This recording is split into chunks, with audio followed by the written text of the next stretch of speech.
Here's your WNEM TV5 News Update. Good afternoon, everyone. I'm Colette Boyd. Here's a look at the top stories we're following today.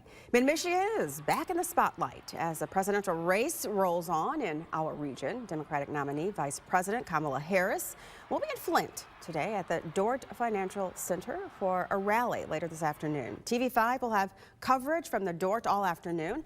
Harris is expected to speak later this evening. Well, Tawas City Mayor Brian McMurray has died at the age of 70. TV5 was able to confirm this with Tawas City Hall. McMurray began serving Tawas on the city's Planning Commission Board back in 2015. Visitation is scheduled at Burrish Funeral Home next Monday evening and Tuesday morning. Service is set for Tuesday at 11. McMurray's term was set to expire next January.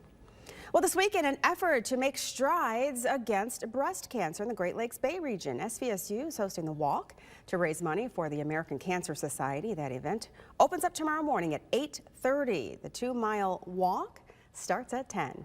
Now here's Diane with your first alert forecast. As we look ahead to the weekend, we will find that we have some drier weather coming in after the showers this morning. We just have to wait a little bit and then the clouds will be gone too. As we look ahead towards your Friday evening, you will find that those clouds do slip away. And here at 7 o'clock, no wet weather for high school football. So that makes our Friday Night Lights crews and a lot of the fans in the stands excited. As we go overnight, we do still have a few clouds that will be overhead. There is the potential to see the northern lights, but after it did bust last night, that potential does also exist, so that may or may not pan out for us tonight. As we wake up Saturday, we're going to have a lot of sunshine from the beginning of the day through the middle of the day and even as we wrap up the day. So we will find, though, as we go into Sunday morning, that we have a cold front that comes through, but it clears out by lunchtime. So it's going to be an early morning shower and even an isolated rumble of thunder that we hear, but we will find that that cold front doesn't affect the weekend temperatures. Both days are going to be into the low to mid-70s. We have the sunshine on Saturday. That's the pick day because it's dry all day, but still your afternoon plans on Sunday, if they include being outside, you should be in good shape there. It's mainly the morning that we are watching for the rainfall.